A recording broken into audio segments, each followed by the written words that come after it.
Views expressed on this program are those of the host, guest, and callers, and are not necessarily those of this station, its management, or other advertisers. You're listening to Transformation Talk Radio.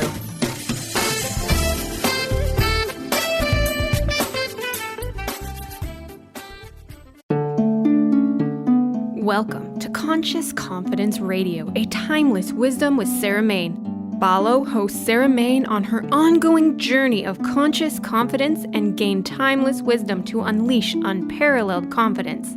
A conscious confidence. Learn to ignite the living spark of wisdom, a new narrative for fulfillment contained in Sanskrit and the ancient, powerful, engaging, and fun conscious conversations to discover your own magnificent true self. Learn to dispel the fear shadow as Sarah provides essential knowledge about embracing change and the power of transformation. Get ready, Conscious Confidence starts now. Hey everyone, welcome to Conscious Confidence Radio, a timeless wisdom with Sarah Main and me, Dr. Pat. You know, today I'm really thrilled and I'm honored that I get to connect again with my friend and colleague, someone who is such an inspiration, but an inspiration in so many ways for so many reasons. One of the things that I must say, though, is the journey that I've gotten to be part of, the journey which belongs to Sarah Main, is a journey of awakening. And it's a journey that not only taps in to the unbelievable, limitless consciousness that each and every one of us has. But, you know, sometimes we hear others talk about this. If we are fortunate enough, we get to participate in being witness to what that actually is about. Sarah, of course, she has created an incredible opportunity, a phenomenal option for those of you out there that are thinking, what do I want to know? Who do I want to become? And what that's called is conscious confidence. It is a timeless wisdom. And today you're going to hear about what it is when you get tapped to bring something forward and you say yes to it. What happens to your life? How does the journey unfold? And then how do you get to be at the place that Sarah is today? Sarah, it's so wonderful to be with you today, to be witness to your journey and what you've been able to accomplish. Oh, thank you, Pat. And thank you for the introduction. It's interesting to hear it being spoken by someone else because I'm on the inside, so to speak, of it. But that's wonderful. Thank you. It's wonderful to be back with you. You know, Sarah, let's take a moment, if we could. Please let folks know how they can find out more about Conscious Confidence, about your coaching program, and about a lot of what we're talking about today. ConsciousConfidence.com at my website. And also on the website is a free giveaway, which is a 2-video series, which is create or design your own alignment guide. Because alignment or balance is one of the key elements or chapters in the book. And it's based on the Sanskrit concept of balance. But it's a practical method, and it's a 2-video series working with me, and you'll get that free. You opt in and download, and you'll be able to work with me and design your own alignment guide. And that's aligning and balancing the physical body, the mental body, the emotional body, and the spiritual body, the whole person, body, mind, heart, and spirit, because that's where we find conscious confidence, is in that alignment. And it's very simple and very practical, but you just need the wisdom, you need the knowledge. Many people don't know where you've been, what you've been doing. But I must say that, you know, those of us here at the show, we know what you said yes to 18 months or so ago. We know what you did. And we also know and are part of to what the universe, what is being called forth by you to share with the world. And so here you are being called to write a book. How has that changed you? What is it about you that had to be revealed, awakened, whatever the language is? What is it about you that had to show up, in essence, pretty much using your fuse program? Yeah. Yeah, I had to take my own good advice, I can tell you. And it was advice that was unfolding as the process went by. Honestly, truth be told, I never really saw myself writing a book. I thought that's what other people did. Certainly my husband, he seems to be prolific. I hadn't ruled it out, but, I honestly never thought it would happen. And then through starting the show with you, and then one thing led to another, and you said to me, there's a book in this. And there was a certain gulp in the pit of my stomach, but I thought, okay, well, I'm at this point by continuing to say yes. And I think that's probably an expression of some kind of connection with the fact of we are limitless consciousness, is that of just saying yes and then figuring out how afterwards. That shows itself. In a sense, that's the easy bit. It's just saying yes is the important bit.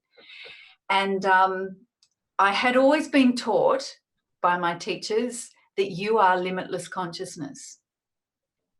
Of course, there's responsibility and all those good things about giving expression to that.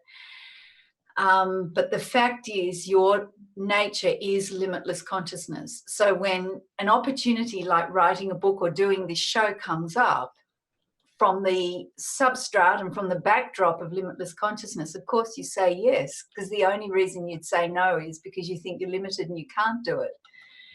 But then to say yes, you meet all these things in yourself that, they're sort of suppressed material that you realise places, or I realised places are limit. And at each point it was getting out of the way. And that's, it's a process. Sometimes relatively easy, and other times it was a bit of a process, not always comfortable, but just persevering, persisting, and it's unfolded from there. And one thing's led to another, and where I've been, I feel like I've been in some sort of creative cave for the last six months or so, writing this book. I mean, I had the idea of how it would go, but then the actual process of giving expression to that and learning about the craft of writing, I mean, that's a work in progress. But to actually write a book and get, from, once upon a time to the end, as it were, that's a process. And I've had to learn. And fortunately, I've had some good support. My husband is an author, and he was a great aid insofar as he said the best way to get good at writing books is to write. He said the only way you'll learn to write is to write, just write. And he sort of sometimes he keep me at it and get me going again. So I mean, that's the big picture. But it has been a wonderful journey, not always comfortable, but I was excited to be on the journey.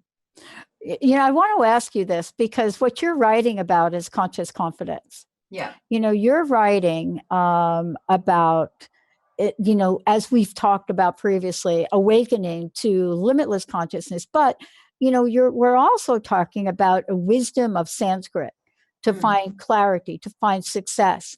And we're talking about the way you live your life now being, how should we say, translated, transferred, awakened to a new format in the way of a book. And, the question I think that comes to mind always for me is, because I get this question a lot about the radio show, is how has writing the book changed you? What was it about saying yes to this, right? I'm not sure that you could have actually said no, but what was it about saying yes to this where you had to face yourself? For example, when I said yes to the radio, I had to face parts of myself that actually I didn't even know existed and still do. Did you have any of that of self-discovery in the process? Oh, definitely. Yeah. How to answer that question succinctly? How long have you got? We got plenty of time. Go for it. Yeah, good. Okay. Yeah. To start, look, write the book. I got the concept of how I wanted to structure the book and the chapters. That sort of all presented itself fairly quickly. But then to actually give expression one sentence after the other, I found I really had to keep coming back to the very experience and awareness of myself as limitless consciousness. I had to keep coming back to that presence again and again and again. Otherwise, what I was writing was being translated through a whole set of ideas, often limited. I can't say that, I shouldn't say that, can I say this, how do I say that, just all, an absolute plethora of things. And to just fall still and come back into the present and then be at the point of the particular topic I was writing about and let that expression come through, that was an exercise in coming back again and again. And it was an exercise in conscious confidence, because conscious confidence is a confidence and a way of proceeding and living and being derived directly from a deep connection with yourself. So therefore, it's not moved by external appearances. So therefore, if I wasn't happy with what was on the screen when I typed, rather than think, oh, this is wrong, I don't, whatever, some sort of personal criticism or whatever, is to come back to that presence again and again and again, and then just let the iterative process of writing take place. And I think that's one of the lessons I learned, was just that patience and confidence in the present moment, in the consciousness itself, to allow the unfolding and the writing. It's not like you just write this perfect book like you see in the movies, where the author's sitting at their typewriter, their old Remington typewriter, typing, and then they put the end and they pull the piece of paper off and hand it to a publisher. It just doesn't work like that. It's this iterative process as it's molded, and to just go on that journey and meet whatever it is, like impatience and self-criticism or anything like that, just to meet it and let it go and come back to the confidence in the present moment. Took all the elements of the Fuse program. It took focusing, it took uniting, it took simplifying, it took energizing. And I had to stay focused in, also stay rooted in the why, the WHY, why I was writing the book, the values of the basis of the values of the book, and my attitude the whole time. The whole 6 elements of the Fuse program I was using all the time, sometimes consciously and sometimes unconsciously, but they were there definitely.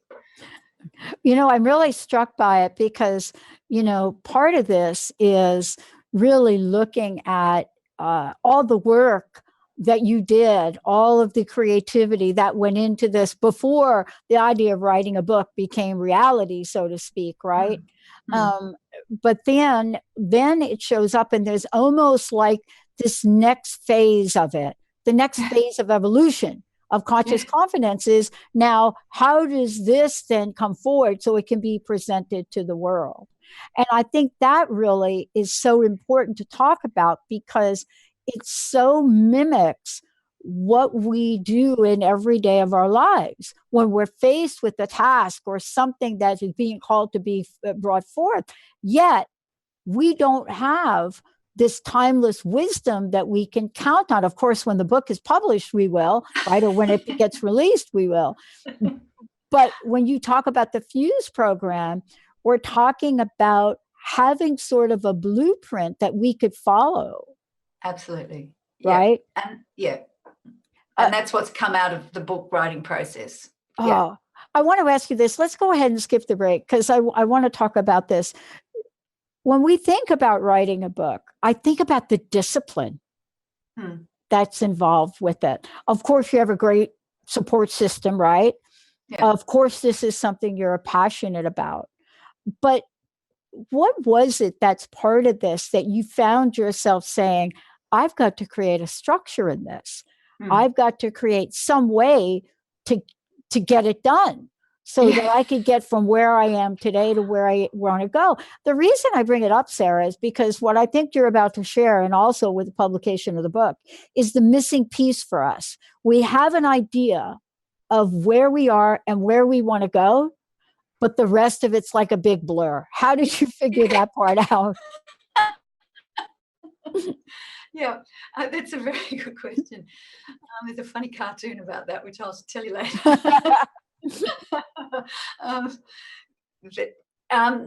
Look, there's several parts to it.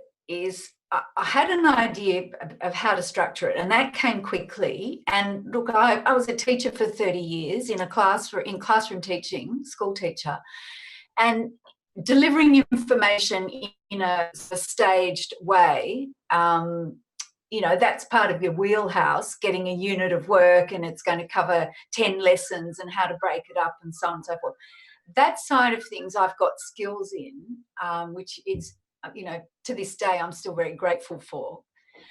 So I employed that, but the actual discipline, and my husband said, you just have to write, and you have to write every day, and you have to write something every day, and you have to be prepared to write rubbish every day. Write some garbage. You just got to write. You've actually got to give expression. He said that's what authors do, and that's great because that's a practical way forward, but it's also a bit scary because you have to basically be prepared to write rubbish and then rewrite it rather than I'm going to write the perfect thing, right? Yeah. So I've had to find what was best, and what I found was I had to be disciplined enough to get to bed on time, because that meant I would wake up early. And I woke up early, and I'm talking 5:30, 6 o'clock, and then I could meditate and feel quiet and still.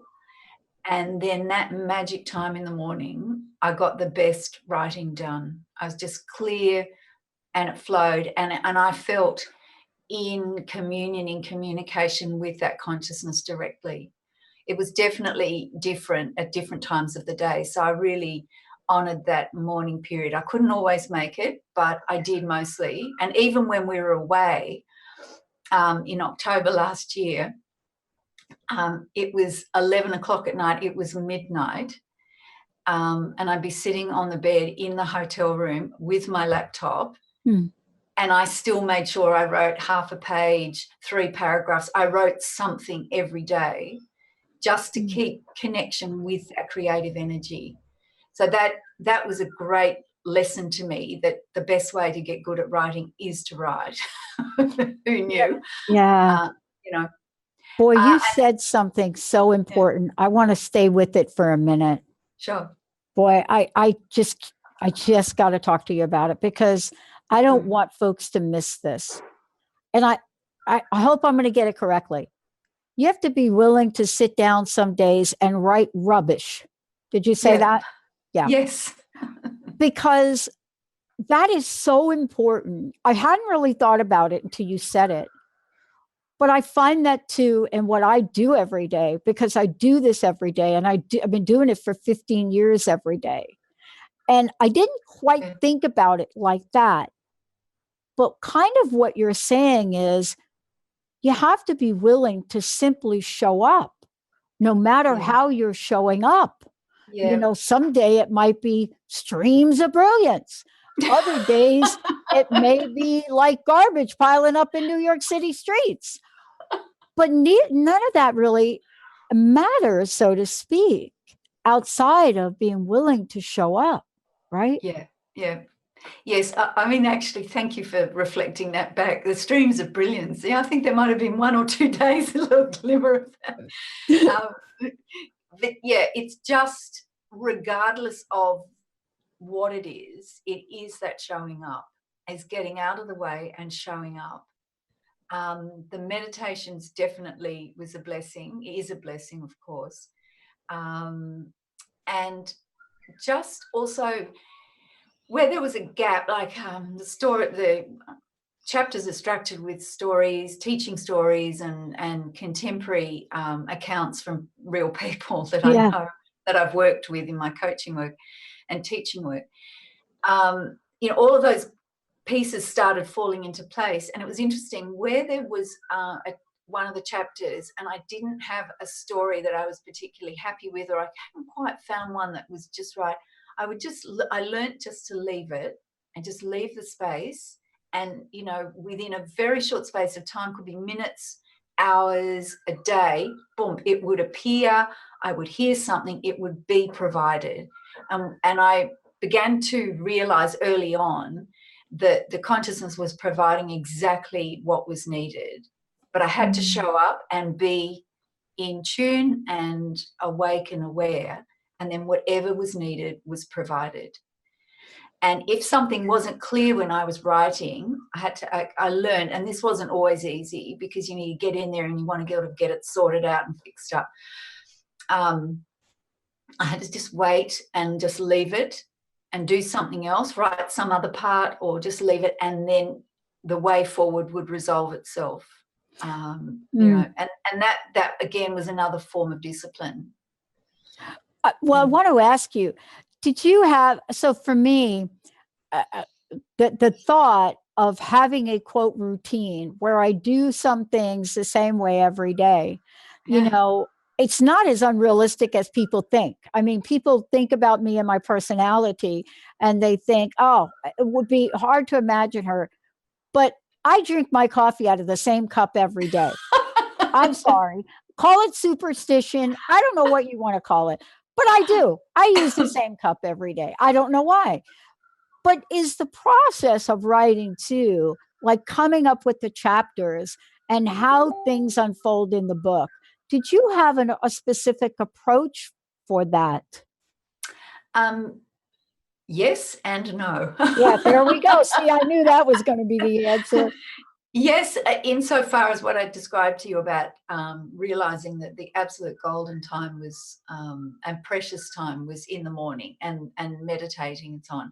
But not every day that was possible. But there was there was a certain chunk for several months where I did stick to that pretty much every day. I wrote for 2 or 3 hours at that time, and I got a vast amount of the book written in that time. Wow. The first draft. Then there were times where I just had to get away, I had to just sort of, and I felt that, like I just had to go somewhere else and, I don't know, sit outside or just sit somewhere else. So I'd move to a different part of the house, or I'd go out. Or like I say, when we were traveling last year for 3 weeks, every night, regardless, didn't matter how tired I was, sometimes it was 1 a.m., I sat up on the bed with my laptop and wrote something, 2 or 3 sentences, just to keep the discipline going. So there was a routine, and then there wasn't a routine. I had to also honor that feeling in myself when I just didn't, I just wanted to do something else. I get it. It was a balance. It was a balance. Look, I get it. And that's why I'm asking you the question, because what you did, I think about you often, and I've said this to you a lot. You have sort of gone against all of the logical, rational guidelines that people, whoever those people are, that set in motion, right? For folks that have an idea, build the idea from birth, so to speak, build what the idea is about, even if it is based on ancient timeless wisdom, build the idea, bring it forth, and then out of all of that, it almost as if it takes on a life of its own. And the next thing we have a book idea, a group of people around you wanting to publish the book, and then we have the actual writing of the book. And if people knew the time frame by which we're talking about with conscious confidence beginning and what we're talking about today, most people would say to you, impossible. But see, that's because most people aren't using the timeless wisdom we're talking about. Yeah, that's right. You actually have to follow the method and follow the wisdom. And the thing is, using Sanskrit, it was incredible, because when I felt myself running dry, I just went back to all my Sanskrit notes and research, and I just reconnected right back with ground zero again, and honestly. It just re-inspired me again and again and again. And if something wasn't clear, I went back to the Sanskrit and just said, what is this saying? What do I want to say? And that in itself was a big step for me, because my agent had said to me, the publishers want you are the author, it's your voice, you have to write this book. And frankly, no one had really ever said that to me before in those words. And, and so here I was with this opportunity in front of me. I think, all right, well, what do I want to say? And to come back right to what the Sanskrit's saying, and then the next thing would appear. And to honor that, trust that, it was deeper and deeper trust and into conscious confidence, which is what it's all about, this deep, deep connection and trust and awareness and confidence in yourself. And then you can do anything. You are limitless. And I can say that now from another perspective, having written the book, it's still unfolding, but I do feel in a different space altogether, in a different energy. Well, and this is what I want to talk about when we come back from break, because one of the things I want to talk about is there's a process that the outer world wants us to have. There's a process, right? I was joking with someone on a call earlier today, and I said, the good news, I have 4 planets in Sagittarius. The bad news is I have 4 planets in Sagittarius. And so what I'm saying by that is, it doesn't matter, good, bad, or indifferent. There's a part of knowing who we are in ourselves and what it is we're called to do when we're called to do it, that allows us to be the vessel for whatever it is that's supposed to come through us, through you, right? Yeah. When we come back, I want to talk about that, because my question for you, Sarah, is, and I went through this myself in radio, early on, a couple years into this, basically was told, listen, and this is the way it was said to me. Listen, honey, that is the way it was said to me. Listen, honey. Yeah, I know you're laughing because you don't see me like as a honey, right? But it was like, listen, honey, nobody's going to listen to positive talk or you for 15 minutes, let alone for any amount of time. And I remember hearing that and having a moment of what you just described. I want to talk with you about that when we come back. When we are faced with the outside world, maybe saying to you, that conscious confidence, that doesn't sound very good. That's not going to look good on a book cover. Whatever that is, when you're faced with something externally that someone is saying, where do you find that within you to be true to who you are? Sarah Main, Conscious Confidence. It is a timeless wisdom. We're joining Sarah today on the journey of something so exciting, so beautiful, so evolving, the writing of this fabulous book that all of you are going to get to experience here. Don't know the date, but I'll let her tell you that. When we come back, how do you stay true to yourself in the middle of a process? A publishing process, a radio process, a going to school process, whatever the process is, how do you do it the conscious confidence way? We'll be right back.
Hey, everybody, welcome back. Welcome back. What an exciting journey. This is Conscious Confidence Radio, a timeless wisdom. Sarah Main is a host of the show, and I get to journey with her once in a while to share in what is being revealed, what is unfolding. You know, right now, we're talking about You Are Limitless Consciousness. And we're talking about how writing Sarah's first book allowed her to communicate this ancient wisdom as well as experience it. Sarah, let's take a moment, if we could. Please let folks know how they can find out more about conscious confidence, about your coaching program, and about a lot of what we're talking about today. You can go to my website, which is consciousconfidence.com. That's consciousconfidence.com. There's a lot of information there. There's ways to get in touch with me there, email and Skype phone number and various ways, but consciousconfidence.com at my website.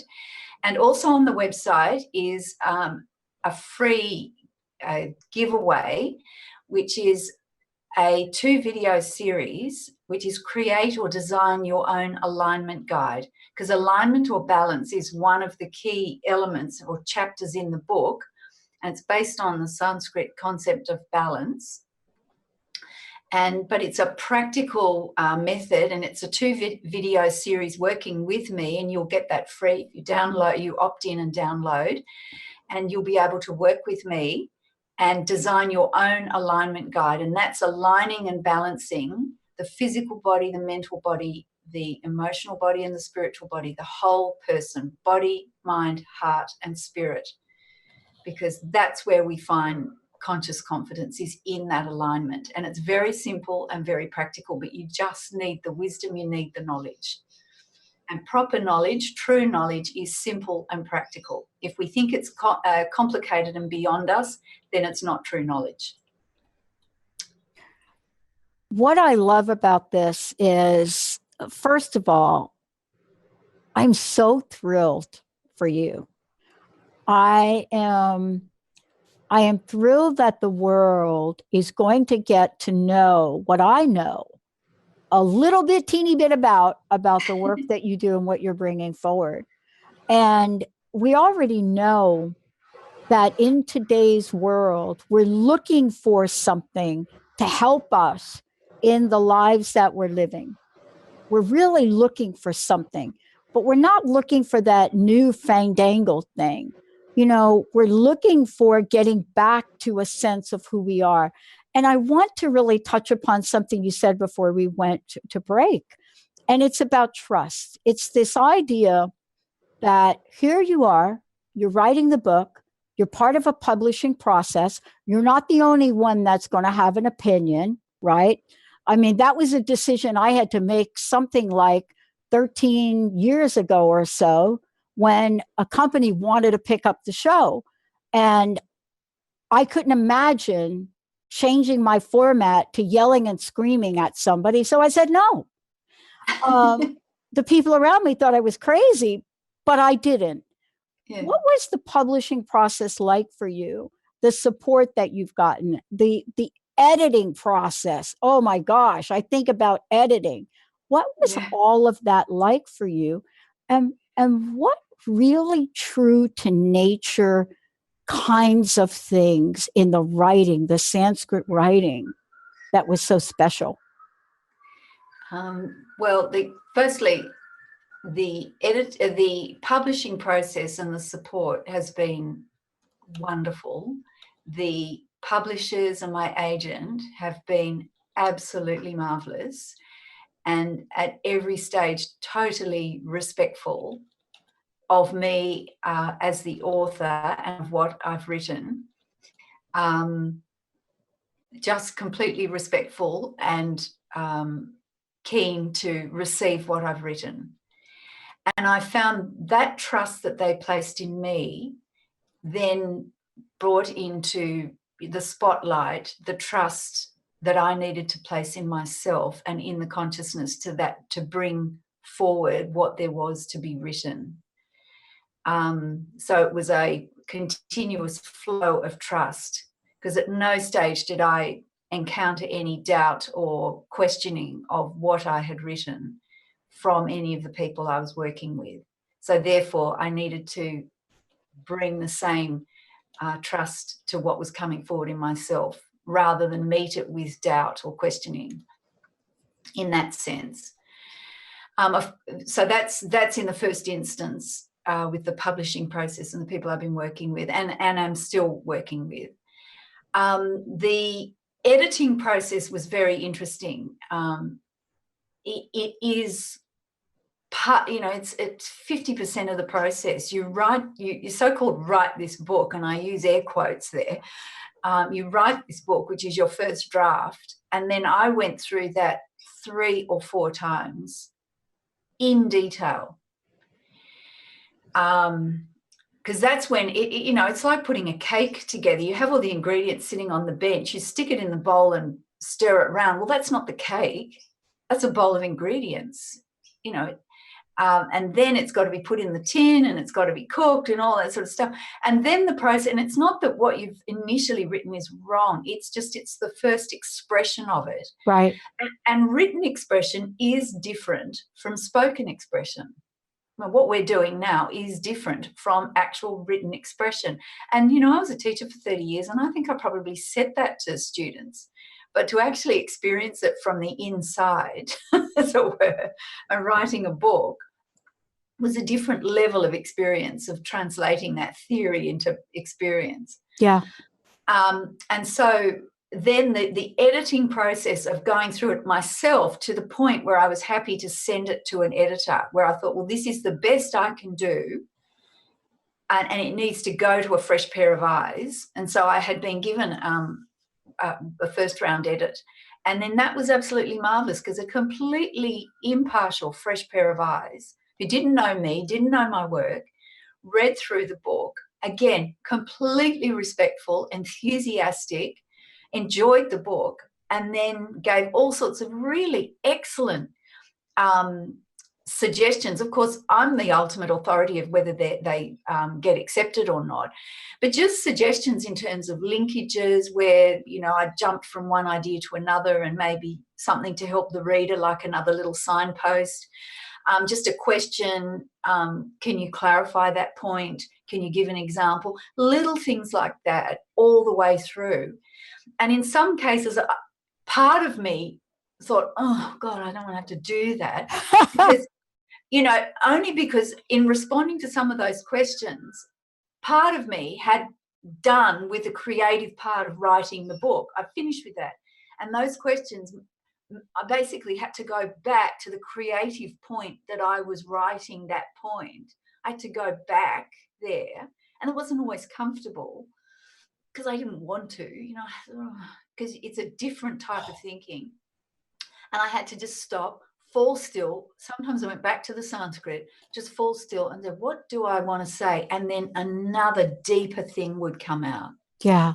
So the gold would be there if I sort of did the difficult, as it were. And, so then that next draft of the book, and, look, it was still a book, but just, it's like bringing a sculpture out of a lump of marble. As each refining process, the angels coming out of the marble, as Michelangelo described it. Well, not that I'm quoting myself with Michelangelo. No, but I understand completely what you're saying.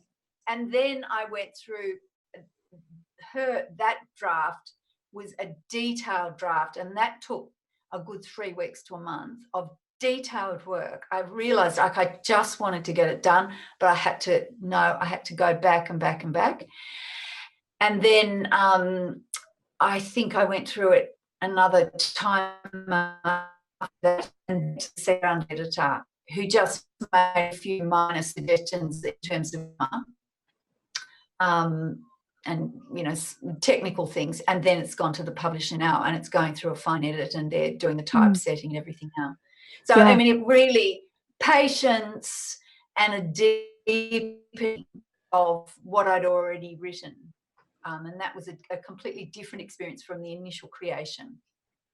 Yeah. You know what I'm really struck by, and I'm really reflecting upon this, and I wanted to ask you about it, is, you write this this thing gets written, right? You're writing conscious confidence, you're writing about it, and you're spending, emotionally, spiritually, mentally, there's time that's going in it.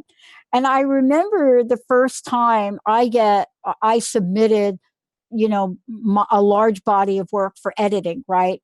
And I got it back. And I remember my first experience at looking at all the edits, right? I couldn't fathom it. There was so much.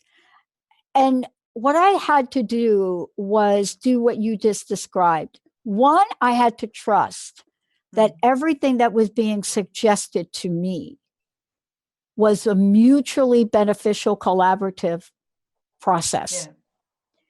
Yeah. And there's something that happened that you said, and I want to talk about it because it's a reflection of life. If you take a piece of it, let's say, I don't know, maybe there's a chapter that you focus on, and you're looking at the edits from another person's perspective, it does drive you deeper, not just into the content, but did you find, Sarah, that it drove you deeper into yourself? Absolutely. 100%. That was really the point. To go any further, I couldn't just stay at the point. I had to say, because I'd written this stuff, and they're asking for further clarification, and not a lot. They didn't want me to rewrite the whole chapter. I didn't get any of that. But there were some sections where I restructured things because their question smoked out the fact that there was a fundamental lack of clarity in that paragraph. Or suddenly I just realized a better way of expressing it or restructuring it. And at each time, I had to go deeper into myself to access that. And that it's strange that bit was not always comfortable, to be honest with you. And it was hard to see what the discomfort was about. I just, I wish someone would say, look, leave it to me, I'll deal with it. It was that kind of thing. But I knew, I'm the author of the book. There was no one else I could hand it to. And there was no one else I should hand it to. It was my responsibility to actually address this. And I found gold coming out of that. And I found a deepening of the material in myself. So I wasn't, now when I talk about conscious confidence and the material I've brought forth over this whole process since 2016, it's within myself. It becomes naturalized as part of yourself, and that's different from talking about something separate from yourself. And it is an expression of this consciousness. And even the beginning part of the book where I wrote the introduction, and there I am faced with the blank screen, the proverbial blank piece of paper that an author faces, where you've got to start at the beginning, right. And a story writer would say, once upon a time. Well, yeah. I didn't have the luxury of that. And I felt still. I thought, right, what am I going to write as an opening sentence? What is the sound, the founding sound, the dough of the octave of this book? And I just went back, immediately I asked myself that question. I went back to what my teacher always did, which was always start. He said, always start in the absolute. Start with limitless consciousness. That's the truth. You start from the truth. So that's where I started. And then from there, the whole thing flowed. Wow. I want to ask you this because, as we move forward, and we're going to go ahead and skip the break, as we move forward, what is it, or who is it that Sarah Main now becomes as we move forward, right? There's one thing, people say writing a book, but there's a process of change. There's also a process of inspiration. There's also a process of activation, meaning activating parts of you to come out in the world differently. Yeah. Can you talk about how you see yourself now in that?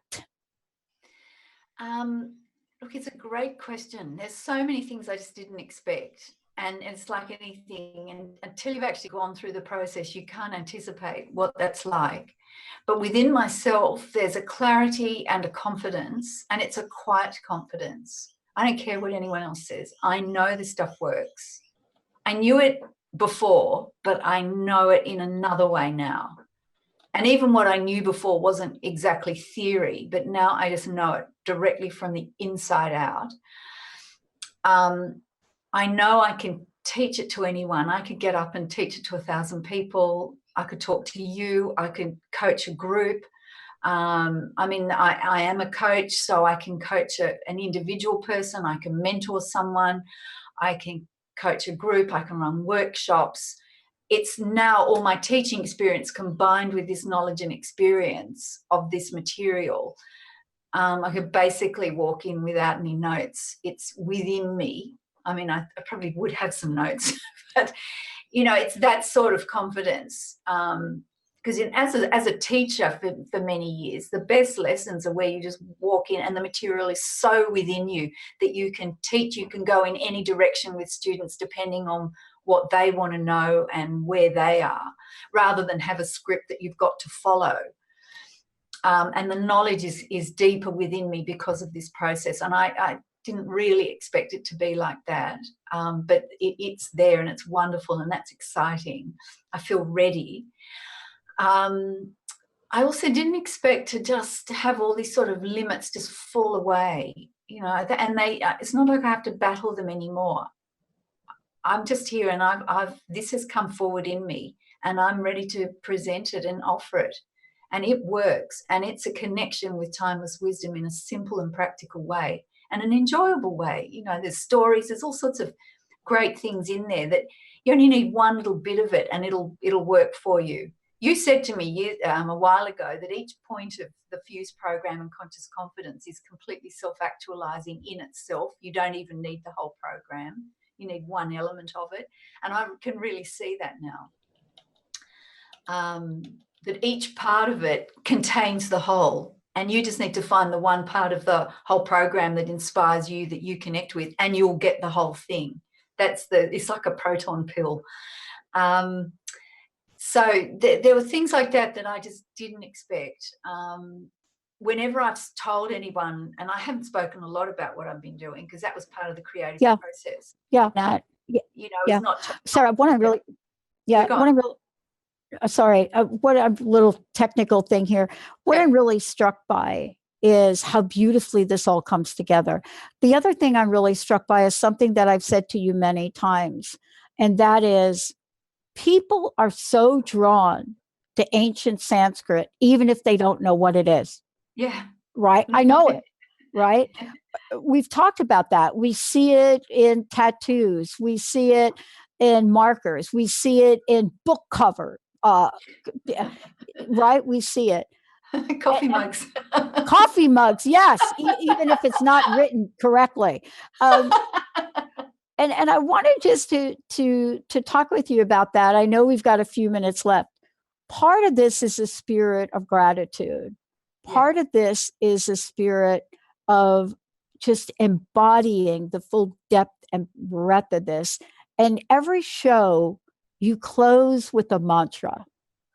And, you know, I want to talk with you about today's mantra, because what I'm struck by with it is the language of illumination, of self-illumination, the language of allowing ourselves, right, to be the inner light.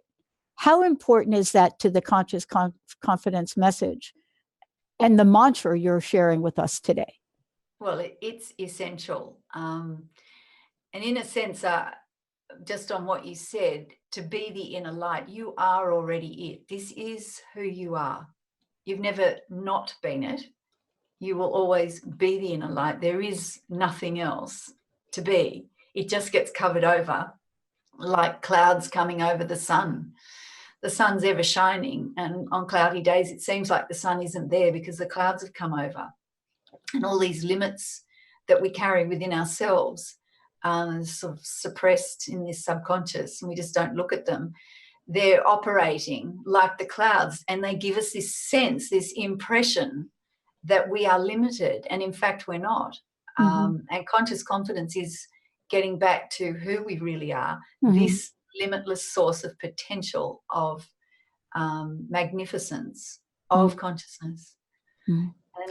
And these mantras are just a timeless reminder of that. I want to thank you for today. And as usual, please share today's mantra. Thank you for the show. What a great way to end the conversation. Thank you, Sarah. Thank you. I'll just read the English first. I'm going to recite for you the Gayatri mantra, which is a timeless wisdom par excellence. It's absolutely ancient. And one translation into English is this: body of all, mind of all, spirit of all, may we meditate on the radiance of the inner light. May that self illuminate our thoughts. Peace, peace, peace. And in Sanskrit, Om Bhur Bhuva Swaha Tat Savitur Varenyam Bhargo Devasya Dhimahi Yo Yo Na Prachodayat. Om Shanti, Shanti, Shanti. Thank you, Sarah. Sarah Main, everyone. Thank you. More to come from Sarah, everyone. Please visit consciousconfidence.com. Thank you for tuning in, and please take to heart what you heard today. Please take this to heart. You know, the body of all, the mind of all, the spirit of all. Thank you all. We'll see you next time. Thank you for listening to Conscious Confidence with Sarah Main. Join us next month on Transformation Talk Radio for more timeless wisdom with Sarah's exciting and innovative approach to living. Discover more joy, freedom, and step into your limitless potential. For more information on Sarah Main and her work, or to listen to past shows, visit sarahmain.com.